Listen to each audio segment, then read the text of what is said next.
നമസ്കാരം. നമ്മുടെ ഭൂമിയിലെ 70% ഭാഗവും സമുദ്രങ്ങളാൽ ചുറ്റപ്പെട്ടതാണ്. എന്നാൽ മനുഷ്യൻ ചന്ദ്രനിലും ചൊവ്വയിലും നടത്തിയ പര്യവേഷണങ്ങളുടെ പകുതി പോലും സ്വന്തം പാദത്തിനടിയിലെ ആഴക്കടലിൽ നടത്തിയിട്ടില്ല. പസഫിക് സമുദ്രത്തിലെ ക്ലാരിയൻ ക്ലിപ്പർട്ടൺ സോൺ എന്നറിയപ്പെടുന്ന അതീവ ആഴമേറിയ ഭാഗങ്ങളിൽ ശാസ്ത്രലോകം നടത്തിയ പുതിയ പഠനങ്ങൾ ലോകത്തെ ഞെട്ടിച്ചിരിക്കുകയാണ്. ഏതാണ്ട് 5500-ലധികം പുതിയ ജീവിവർഗങ്ങളെയാണ് ഗവേഷകർ ഇവിടെ തിരിച്ചറിഞ്ഞിരിക്കുന്നത്. മെക്സിക്കോയ്ക്കും ഹവായിക്കും ഇടയിലുള്ള ഈ നിഗൂഢ മേഖലയിൽ ഇതുവരെ നടന്നതിൽ വെച്ച് ഏറ്റവും വലിയ ജൈവ വൈവിധ്യ കണ്ടെത്തലാണിത്.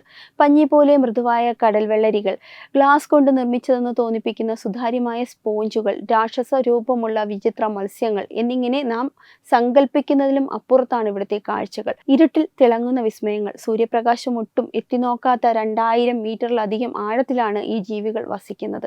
അതിനാൽ തന്നെ ഇവയിൽ ഭൂരിഭാഗവും തങ്ങളുടെ ശരീരത്തിൽ നിന്ന് പ്രകാശം പുറപ്പെടുവിക്കുന്നു. ശത്രുക്കളെ ഭയപ്പെടുത്താനും ഇണയെ ആകർഷിക്കാനും ഭക്ഷണത്തെ കണ്ടെത്താനും ഈ ജൈവ പ്രകാശമാണ് അവരെ സഹായിക്കുന്നത്. നമ്മുടെ പുരാണങ്ങളിൽ പറയുന്ന പാതാള ലോകത്തെ ഓർമ്മിപ്പിക്കുന്ന വിധത്തിലാണ് ഈ സമുദ്രതടങ്ങളുടെ ഘടനയെന്ന് ഗവേഷകർ പറയുന്നു. ഈ കണ്ടെത്തലുകൾ കേവലം കൗതുകം മാത്രമല്ല, ഭൂമിയുടെ നിലനിൽപ്പിനെ സംബന്ധിച്ച വലിയൊരു സൂചന കൂടിയാണ്. ഈ ജീവികൾ സമുദ്രത്തിലെ കാർബൺ ചക്രത്തെ നിലനിർത്തുന്നതിനും ആഗോളതാപനം നിയന്ത്രിക്കുന്നതിനും വലിയ പങ്ക് വഹിക്കുന്നു.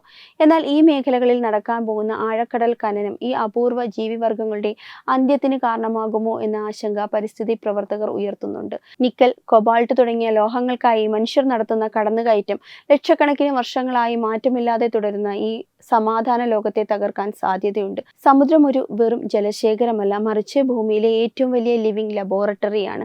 ഇനിയും തിരിച്ചറിയപ്പെടാത്ത കോടിക്കണക്കിന് ജീവരൂപങ്ങൾ അവിടെ ഉണ്ടാകാം. പ്രകൃതി അതിൻ്റെ ഓരോ അണുവിലും കാത്തുസൂക്ഷിക്കുന്ന ഈ വൈവിധ്യം സംരക്ഷിക്കേണ്ടത് ഓരോ മനുഷ്യൻ്റെയും കടമയാണ്. ആധുനിക ശാസ്ത്രം വികസിക്കുമ്പോഴും പ്രകൃതിയുടെ ഈ മഹാവിസ്മയങ്ങൾക്ക് മുൻപിൽ നാം ഇപ്പോഴും വിസ്മയഭരിതരായി നിൽക്കുന്നു. വെബ് ഡെസ്ക് തത്വമൈ TV.